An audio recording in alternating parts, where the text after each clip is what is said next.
Thank you very much. We are happy that PMI members at Ashraf 3 are joining us today in this conference.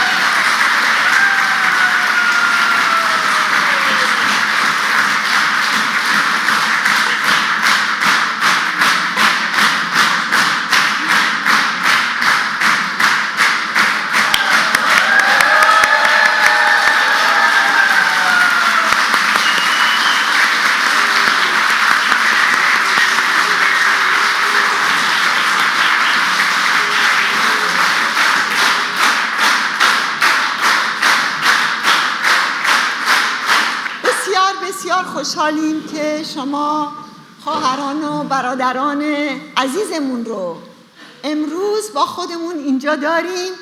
از اینجا همه ما درود و هزاران درود و سلام بر همه شما. درود درود درود.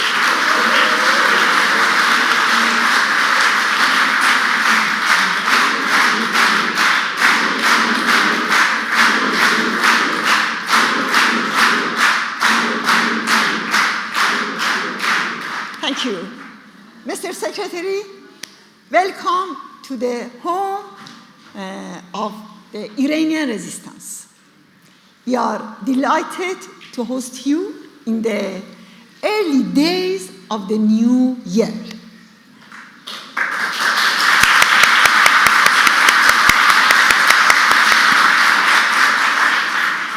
I hope that this year will be a year full of success for your people and a year of freedom, peace, and prosperity for our people and the entire Middle East.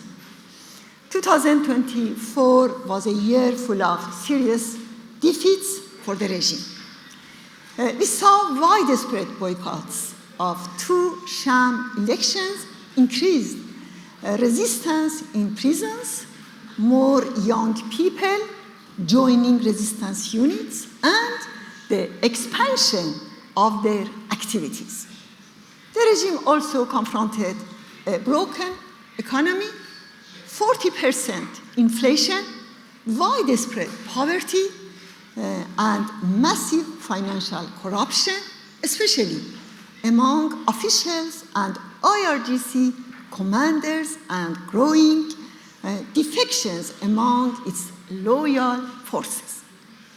In these circumstances, the regime's main proxy force, Hezbollah in Lebanon, suffered serious blows, and finally, the pillar of Khamenei's strategy in the region, the Assad dictatorship, was destroyed in the final months of the year. Now, Khamenei faces the prospect of an uprising. If the regime were not weak and unstable inside Iran, and if were not surrounded by the anger of the people, it could stay in Syria and preserve its most important ally. Khamenei's close advisors had proudly claimed Iran's influence has been established from Iran, Iraq, and Syria to the Mediterranean Sea. They called Syria our 35th province and referred to it as the golden ring of resistance. Mr. Secretary, the initiative that led to the elimination of Qasem Soleimani, the mastermind of these aggressive interventions, will never be forgotten.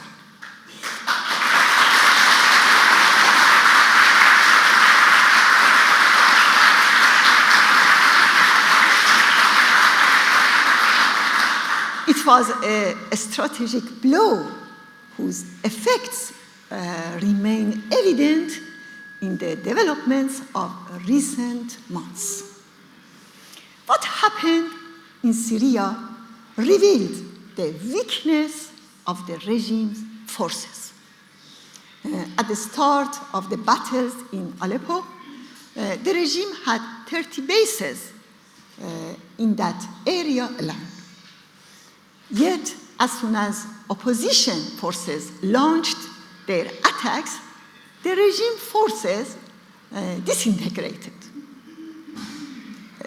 Media reported that 350 opposition forces entered Aleppo and 30,000 government and Iran-loyal forces escaped without any resistance, destroyed their positions, and left the area.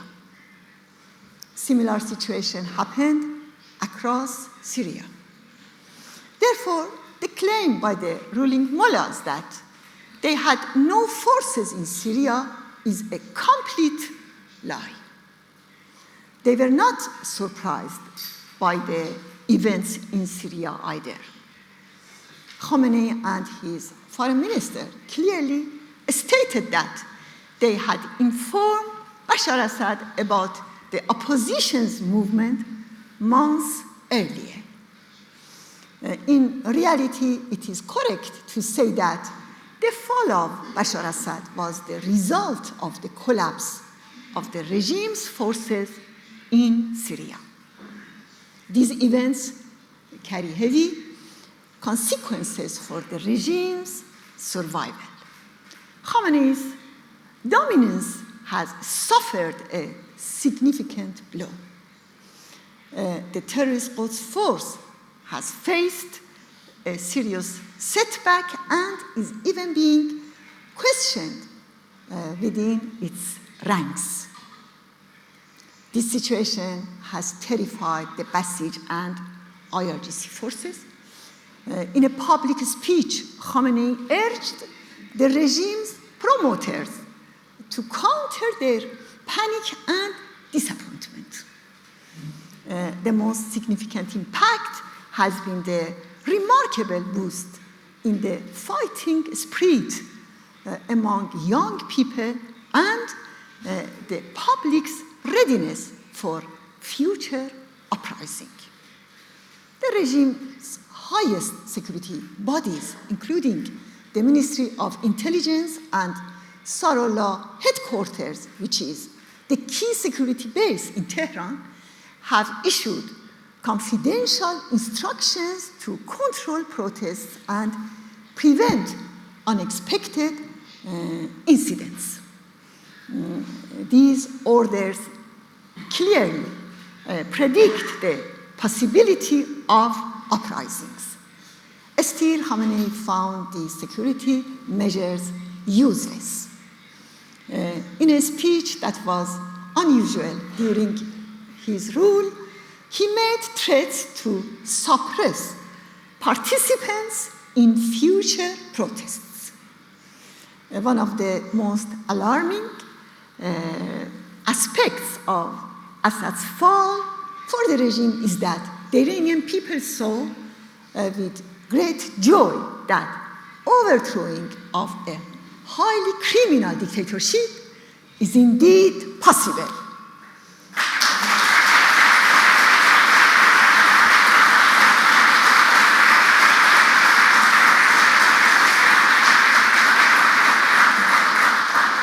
Fortunately, young Iranians have risen up to realize this goal. They are more and more joining the resistance units. The number of operations carried out by the units this year has risen. They have improved their firepower and successfully targeted more critical sites, such as IRGC command centers. The growing activities of resistance units are part of the wider preparations for an organized uprising to overthrow the mullah's regime. They tirelessly work, sacrifice, and encourage new fighters to join them. The resistance units relentlessly counter the regime's security measures. However, the decisive factor remains the effective support of the people. The regime's strategic defeats in Syria and Lebanon are a reflection of its weakness at home. The next dictatorship that must be and will be overthrown is the Mullah's regime.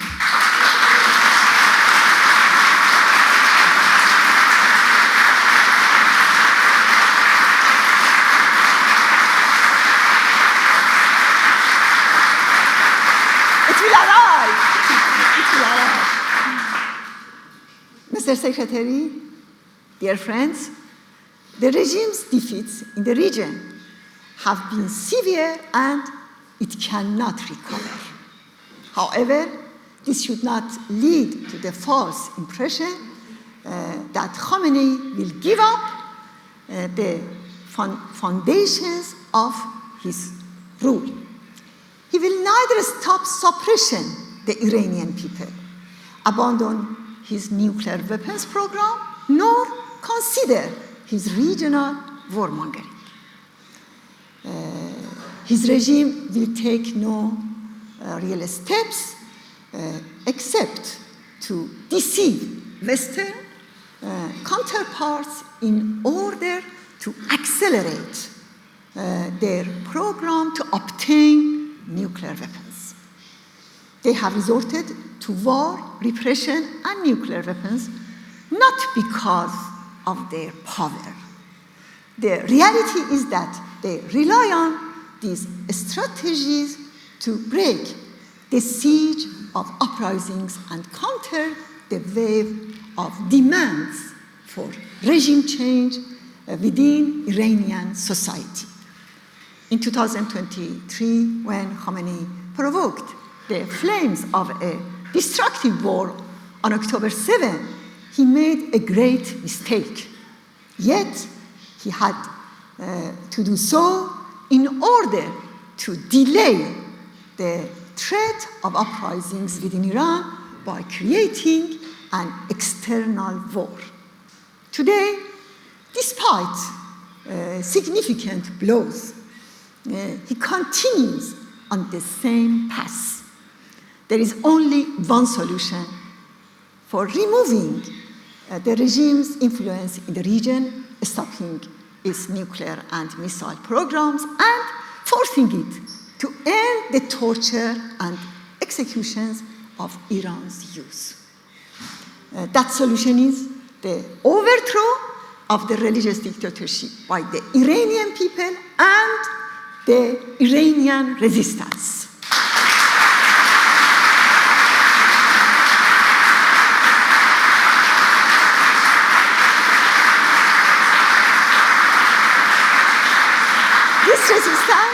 This resistance advocates a democratic and pluralistic republic based on the separation of religion and state, gender equality, and a peaceful, non-nuclear Iran. As you said, Mr. Secretary, we know that this change required won't come because we wish it to be so. This will come from organized resistance and from the people of Iran. It is quote from you. It is time for the international community to recognize the Iranian people's struggle to overthrow the regime and the battle of Iran's rebellious youth against the IRGC. Recognizing the Iranian resistance and resistance units struggle is a necessary part of a firm policy against the Mullah's regime. This is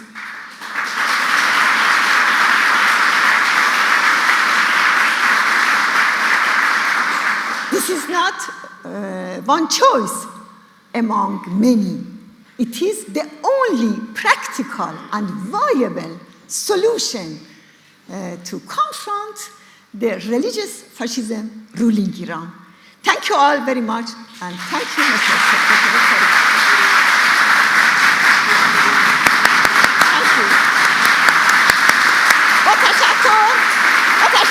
شما که اونجا منو شنیدید.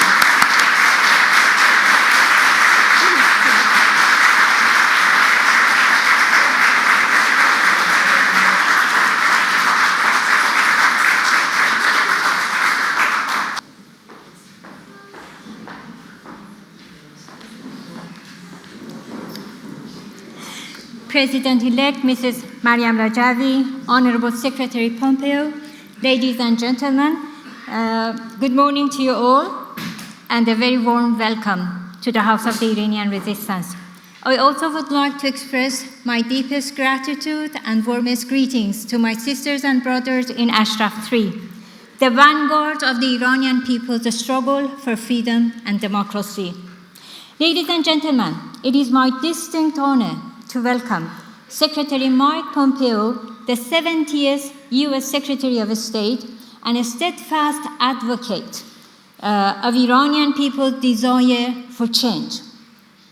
With extensive experience in global diplomacy and national security, and the best of all, his many years of relentless effort in order to impose and implement maximum pressure policy on the Iranian regime. So, please, ladies and gentlemen, please join me in giving a very warm welcome to Secretary Mike Pompeo.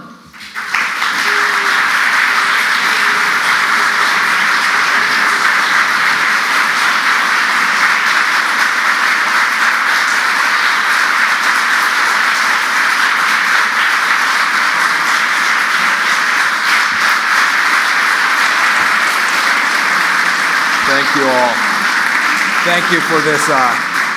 Thank you for this wonderful, warm greeting. It is always so heartwarming for me to come to this place. As I drove in here this morning, in spite of the snow, I remembered all the beauty of this place, the specialness of the people here. You are also committed to seeing a free Iran. And I want to take a special moment to acknowledge the people watching this from far away from here. Bless you all so very much. I think I speak for everyone who's here today in this room when I say that this is a true moment of hope, as you spoke about, Maryam Rajavi. It is a time for optimism for the people of Iran.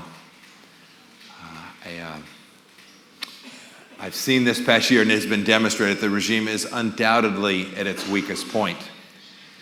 I say that knowing that it has always been weak, but we now can see it plainly, all of us, the world. The Ayatollah has no prayer, no hope, no dream even of delivering prosperity to the Iranian people. He is no longer even capable of defending those who are willing to risk their lives for him and for his autocratic regime.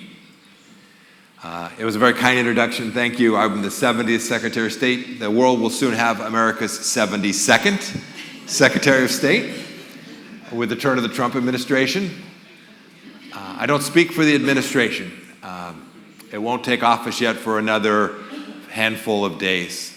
But I am confident that the pressure campaign that you referred to will begin to be reinstated, and it will be the beginning of the end to help the people of Iran and the malign regime, and that this is in sight in Tehran today. They can see it too. The regime can see it as well.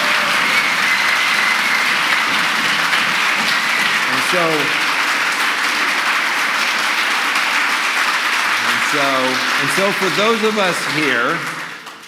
us here, I think today, the appropriate question is, what will Iran look like? I want to talk to you about what I believe that future can hold, and I think you all know this. I think you all know this in your heart. We should always begin to think about the future by remembering this recent past. We should discuss the events since I've been here last. It all unfolded so quickly. It's been a most devastating year for the IRGC and the MOIS and the Ayatollah. Look inside the regime. It's a crisis. The 2022 uprising, brutally suppressed by a regime, was a turning point. It showed that the Iranian regime must come to an end. Those deep problems that led to this uprising in 2022 have intensified greatly. You all have seen it. The world has seen it. The Europeans have seen it. Leadership in Asia has seen it. The whole world can see this. Just a handful of weeks ago, the Iranian economy came to a virtual shutdown, a standstill. That's remarkable. It couldn't provide enough fuel, gasoline, heat, simple things for the people, ordinary people's lives. The Iranian regime had to make choices, hard choices, to choose between to heat the homes for the Iranian people or to keep small businesses running. That's dysfunction of the highest order.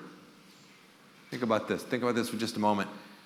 Iran is one of the most abundant, energy-rich nations on the entire planet.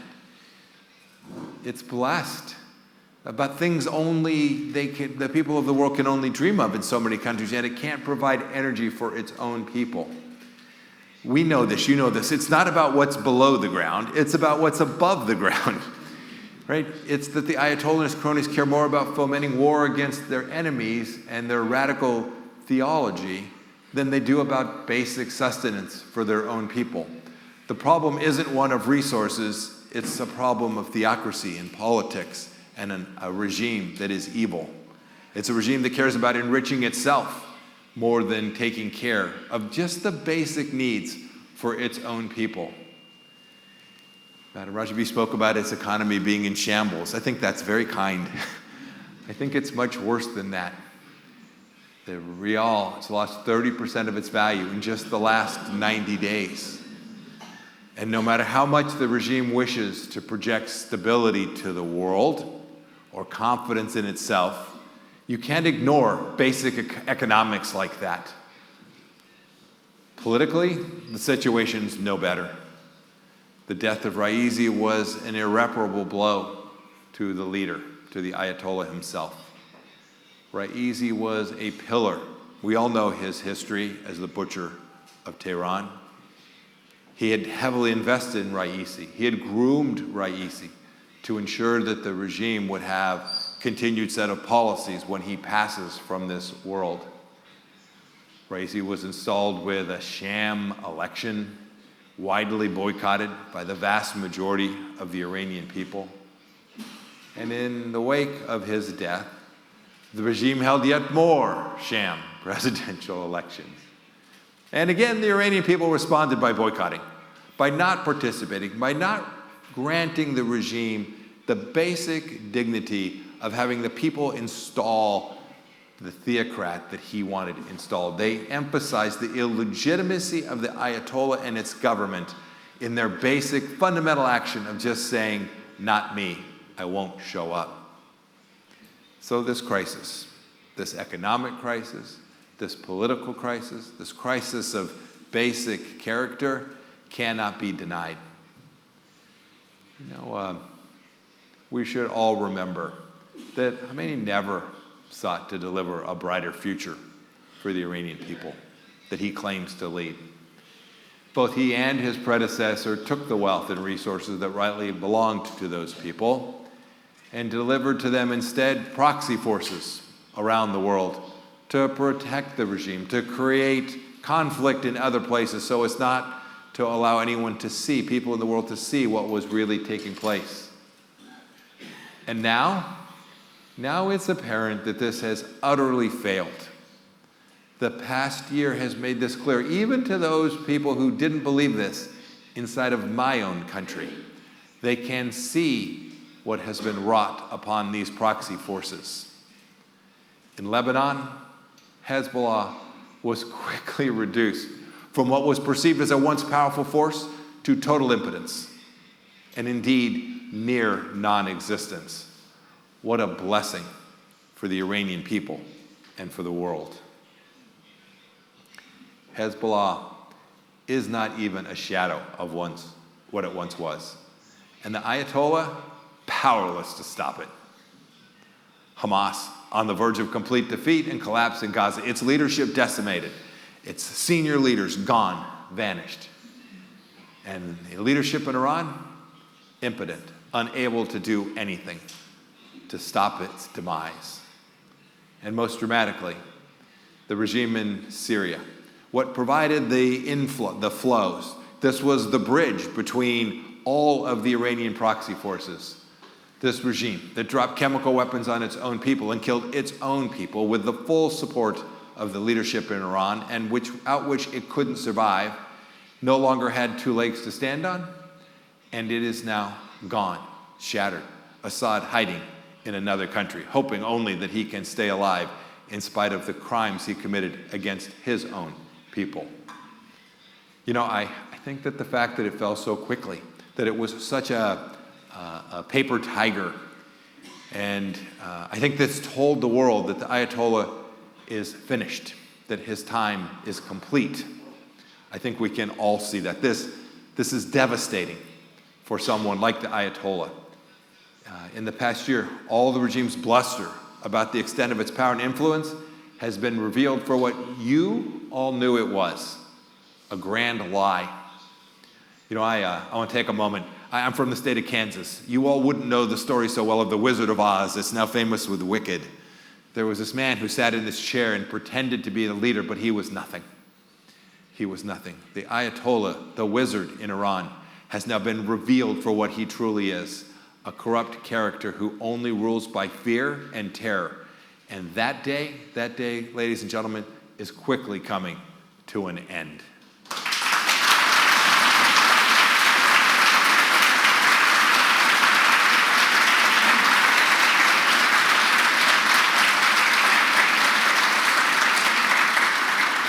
There's new leadership in many countries in Europe. There'll be a new leader in Canada. And in just a few days, President Trump will return to office.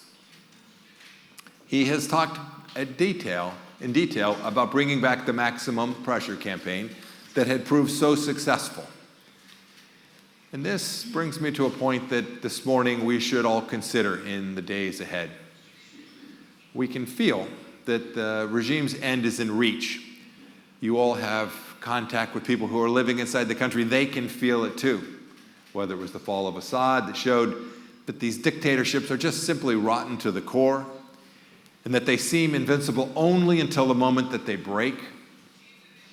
And we saw there too that much like with the communist regime in Europe, that these things happen quickly. They happen on the day that you don't expect it.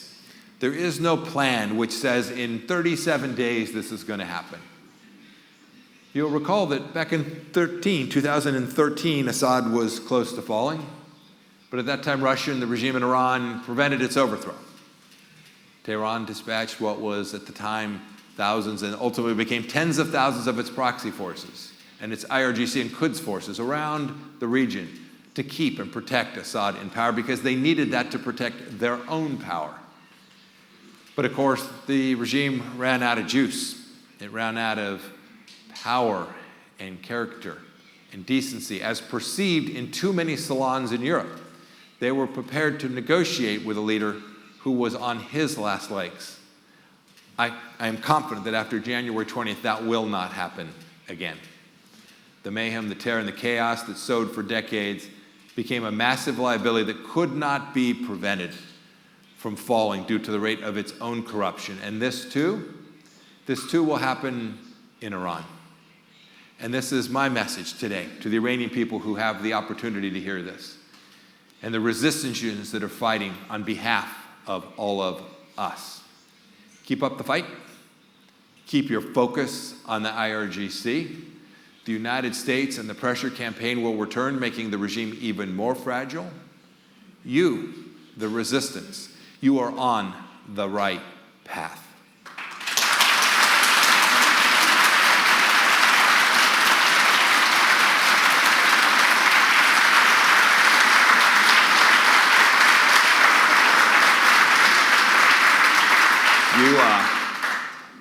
I love coming here because the energy reminds me of what we all know, that this solution, this positive change, you can't rely on the IRGC to moderate its ways. They will continue to be the repressive force which they are. No one's going to change the nature of that regime. Pretending so will only lead to the continuation of the rule of the clerics in Iran. Iran will be free, but only by those who have sacrificed for decades, who have paid the highest price, who have withstood massacres and imprisonments, it can only be freed by you. Bless you all for the hard work you have done and the work in front of you.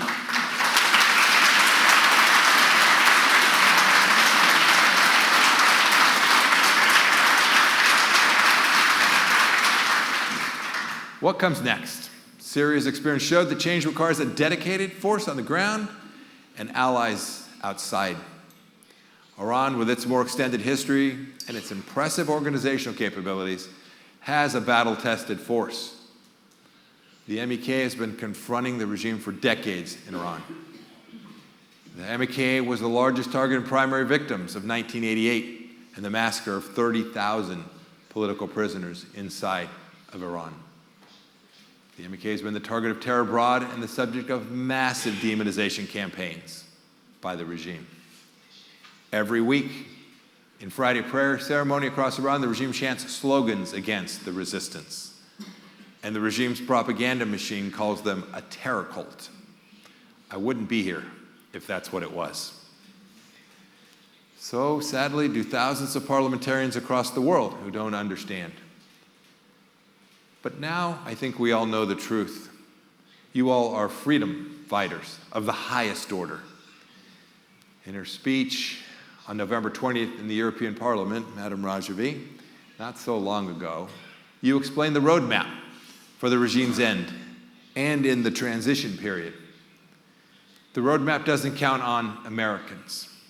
The roadmap counts on the Iranian people, the organized resistance network inside at its core, and the resistance units throughout the country.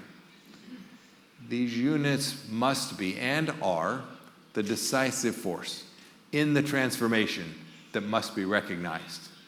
And here I want to take a moment to make a crucial point. This plan does not demand regime change from outside, from the United States or others. It doesn't ask for boots on the ground or even money from outside. Mrs. Rajavi, you've repeatedly stated there's only a single path, one path to the regime's end, and that is being achieved by the Iranian people and the organized resistance inside of Iran.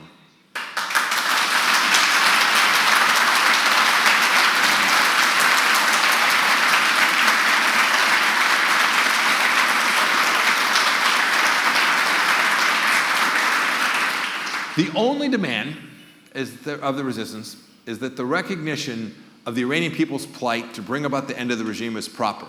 The right of the resistance units to combat the regime's repressive forces, especially the IRGC. We and all the freedom-loving people must give them this recognition. Your 10-point plan, Ms. Rajavi, your 10-point plan includes free elections within 6 months, half a year of the regime's overthrow, separation of religion and state, gender equality, and a non-nuclear Iran. This deserves every nation's support. Mrs. Maryam Rajavi heads a democratic alternative that has demonstrated its capability over now 4 decades against the mullah's dictatorship.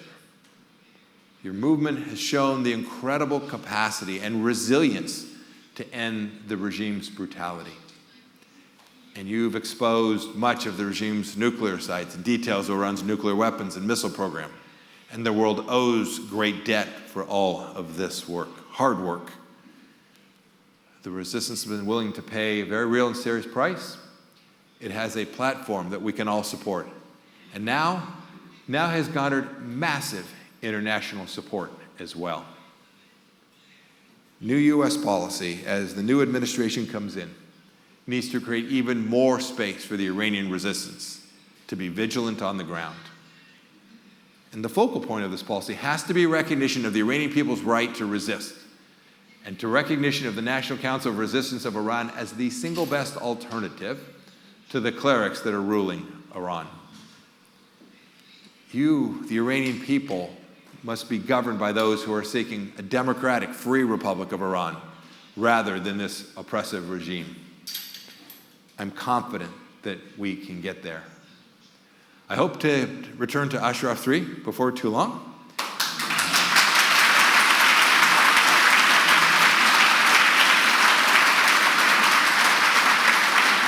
in doing so, I'm confident that I can further the rights of members, those living in Ashraf in Albania, which I had the honor of visiting back in May of 2022.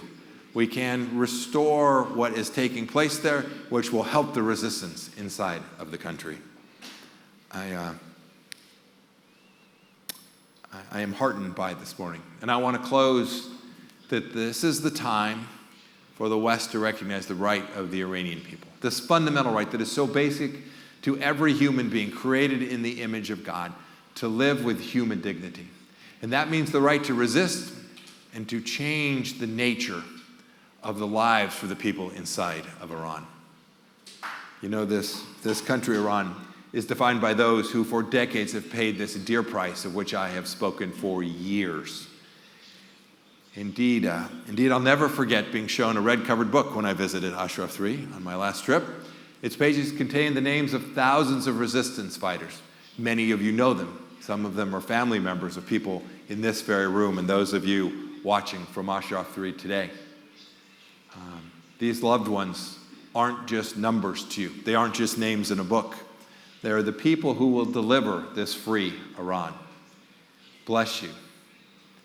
Anytime I'm attacked for speaking at your events, which happens, I am confident that the regime will respond to my remarks tomorrow. It won't be very original, I suppose, but nonetheless. When I see that, what I think of is those names and the people that are living there today. I think of them because it reminds me that I, Mike, am doing the right thing for those people, to honor their sacrifice and to create the opportunity for those who come along behind them. This is worthy.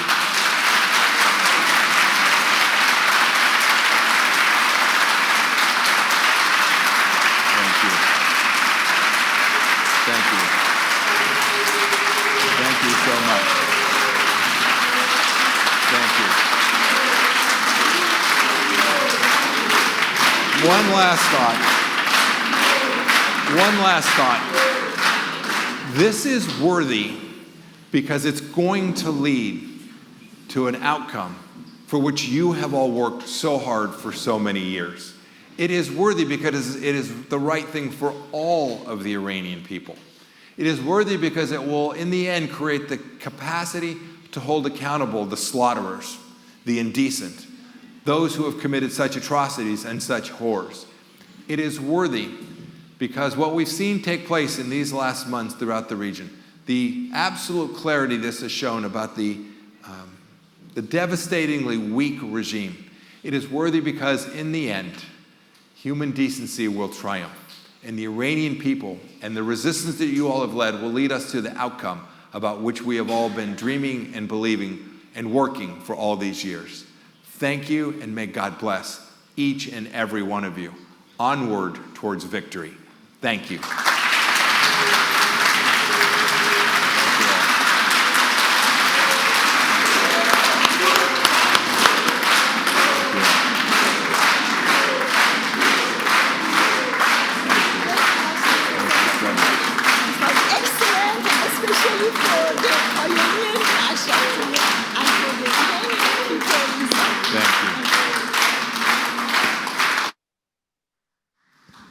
Thank you very much, Secretary Pompeo, for your very invaluable remarks and also support for the Iranian people's resistance and the struggle. Thank you so much.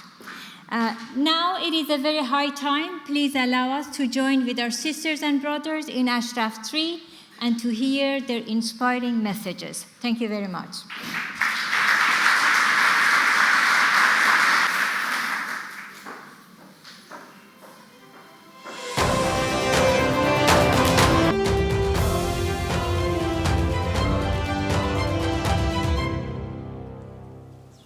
To our dearest leader and our beacon of hope, who keeps shining brighter every day, Mrs. Maryam Rajavi. Here you have a very special guest with you. We wanted to deliver our messages for 2025 to him, Mr. Pompeo.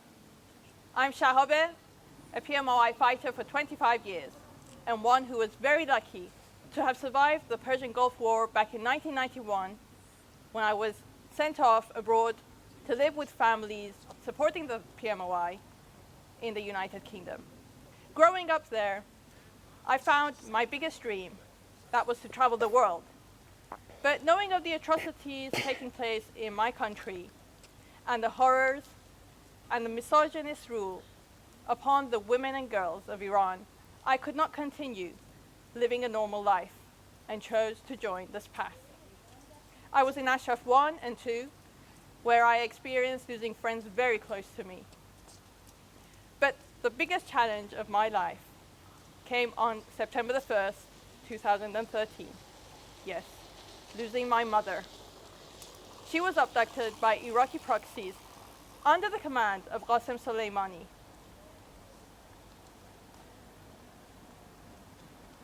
I still don't know of her fate, and I will not rest until other perpetrators are brought to justice. Watching the parade and the dance of freedom by the Syrian people these past few weeks made me even more determined that the dictator in Tehran is soon to fall like a domino. So the message for 2025 is to stand taller, to fight stronger, and to keep leading the way to a free Iran. Thank you so much, and our warmest greetings to you and your family. Hello, dear Mr. Pompeo, dear Mrs. Rajavi. I'm extremely privileged to be able to send you a message on behalf of all our brothers and sisters here in Ashraf 3 in Albania. My name is Fereydun. I joined this resistance movement about 17 years ago when I was 20 years old. I was born and brought up in the Netherlands. My mother is Dutch and my father was Iranian. But unfortunately, my father was killed in Camp Ashraf in the massacre on the 1st of September 2013 under the command and by the forces of Qasem Soleimani. Of course, it was a very hard time, but I'm very proud of my father, and I promised myself to follow in his footsteps and to hold the torch of all those who laid their lives down for freedom in Iran. The reason I joined this movement is because I couldn't bear seeing the suppression and the suffering of innocent people in Iran, so many other youths like me who were arrested, tortured, and even executed for their ideas and their beliefs for freedom. And I really felt that everyone has the same right as me to live in freedom, the life that I had in the Netherlands, and so many others have. That's why I decided to join this movement with all of me and to devote my life to the cause.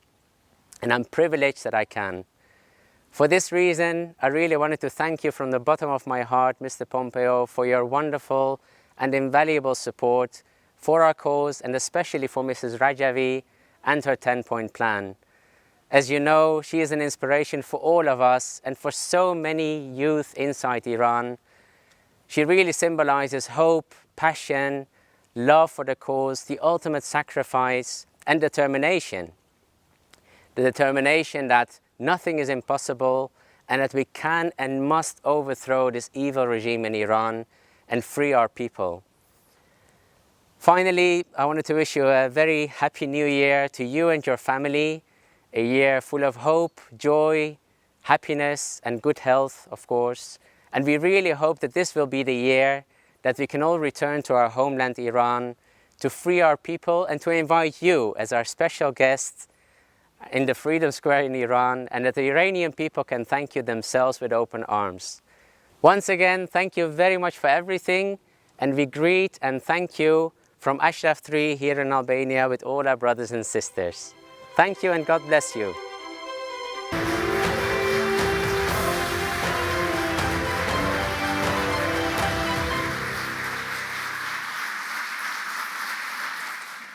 Now, thank you very much for many years of their heroic resilience and persistence in the path of the freedom and democracy in Iran. Now, please allow me to invite our next speaker, who would be Shabnam Madadzadeh, a former political prisoner. Please welcome her.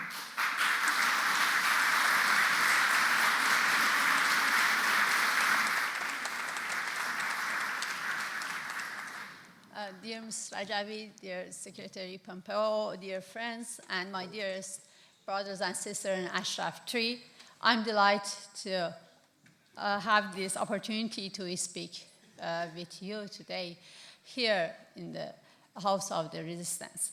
As a former political prisoner who endured 5 years in various prisons of the regime, I understand the significance of your presence here today alongside the Iranian resistance and its president-elect, Maryam Rajavi, for the people of Iran, and especially for the political prisoners still inside Iran's regime's jails. I can imagine their joy and happiness when they see the regime's reaction to this session on television, because your presence here is about send a powerful message about an organized alternative to a regime that is now extremely weak. When I was arrested as one of the leaders of the student movement, a global campaign emerged to my freedom. Eventually, after serving my full sentence, the regime was forced to release me. While I'm free here today, but many of my cellmates remains behind bars. One of them is Maryam Rajavi. She is a mother of 3 daughters who has been in prison since 2000 now. Maryam's 3 brothers and 1 sister were executed by this regime. Despite this, she bravely pursued justice for her siblings who were executed during the 1988 massacre. As a result, the regime has refused to release her, even after her 15-year sentence was completed, instead sentencing her to an additional 2 years. She is now held in Qashqai prison, where she endures inhuman conditions. In prison, I witnessed the true face of this regime through the tortures inflicted on female prisoners. I felt with my own hands the bruises from the lashes on the back of the 17-year-old girl. Yet I also saw the remarkable resistance and unwavering courage in these prisoners. Based on my experience, what the regime fears most is not only activities that led to their arrest, but the steadfast resistance of prisoners.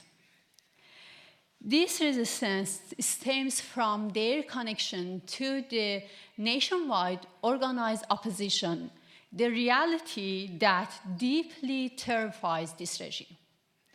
The regime's problem with the political prisoners is not simply their activism, but their determination to stand firm.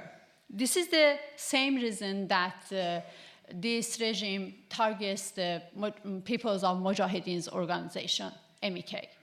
The MEK embodies resistance and rejects any compromise with the regime. Maryam Rajavi is a prime example of this spirit. Another is Saeed Masuri, who has been imprisoned for 25 years without a single day of leave. The regime reserves its harsh treatments for prisoners who actively advocate resistance and regime change. In prisons across Iran, the majority of inmates support MEK. MEK, despite being a forbidden name for decades, people of Iran have kept it alive in their hearts. I experienced this firsthand in 2011 when my brother and sister were martyred during the attack by Maliki's forces and Qasem Soleimani proxies. At that time, I was imprisoned in Gohardash prison, and despite the restrictions imposed on me by the interrogators, the ordinary prisoners visited my cell to express their condolences. They were deeply affected by that brutal massacre and offered their sympathy and support to me. At that moment, I saw how deeply rooted this resistance is within the fabric Iranian society.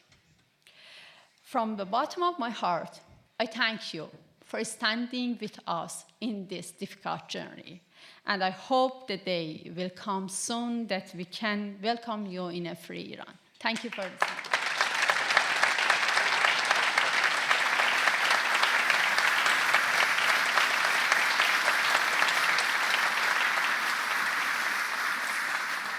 Thank you very much, Shabnam. Now, please allow me to invite Mr. Musa Ahmadzadeh. He's a member of the MEK who has spent many years in Ashraf 1 in Iraq and later in Ashraf 3 in Albania. Please, Musa, join us.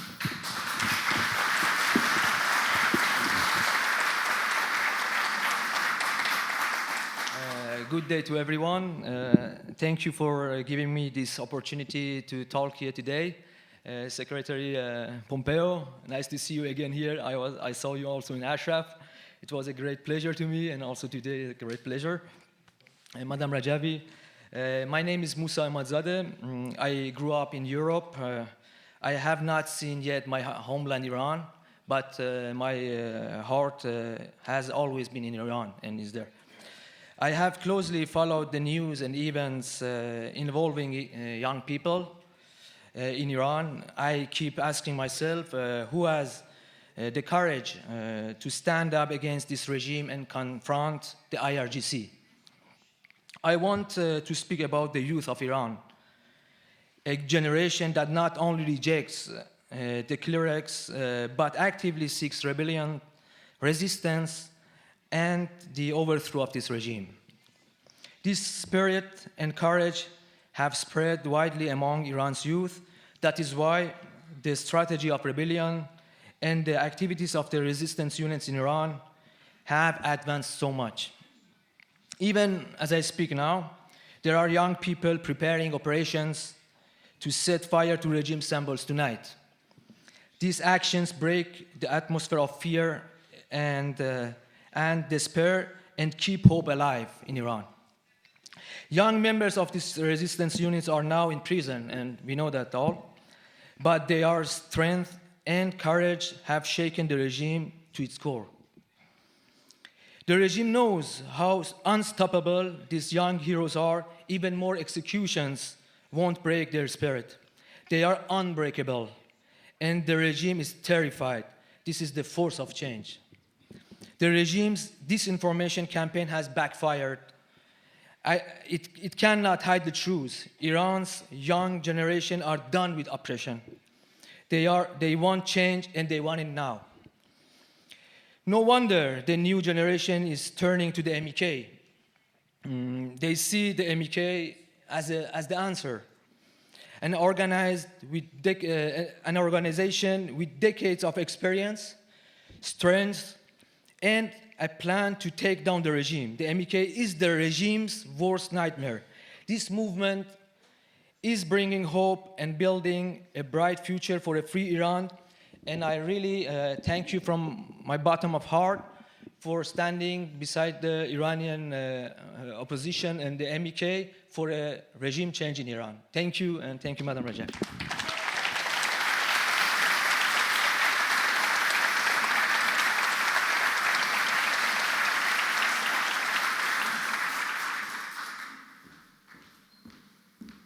Once again, thank you, Mr. Secretary. با تشکر از همه شما، به ویژه تشکر از همه خواهران و برادرانمون که امروز با ما بودن. همچنان که آقای وزیر گفتن، همچنان که بارها اشرف نشان‌ها گفتن، همچنان که بارها مردم ایران به هر مناسبتی گفتند، حضور شما، سازمان شما، این جمع قدرتمند شما با تمام فداکاری‌ها، مایه‌گذاری‌ها، ایستادگی‌ها و مقاومت کردن‌ها مرکز الهام، امید، انگیزش و روشنایی برای آینده هست و عزم جزم شما قدرت میده به مردم ایران و کانون‌های شورشی برای سرنگونی این رژیم. بنابراین یک بار دیگه من و همه خواهران و برادرانتون اینجا تشکر میکنیم از شما به خاطر حضورتون. همچنان تشکر میکنم از همه شما به خاطر حضور در این گرد همایی، اونم توی این شرایط حساس که من مطمئنم در روزهای آینده خامنه‌ای حتما پاسخ این جمع قدرتمند، این سخنرانی‌های قدرتمند رو خواهد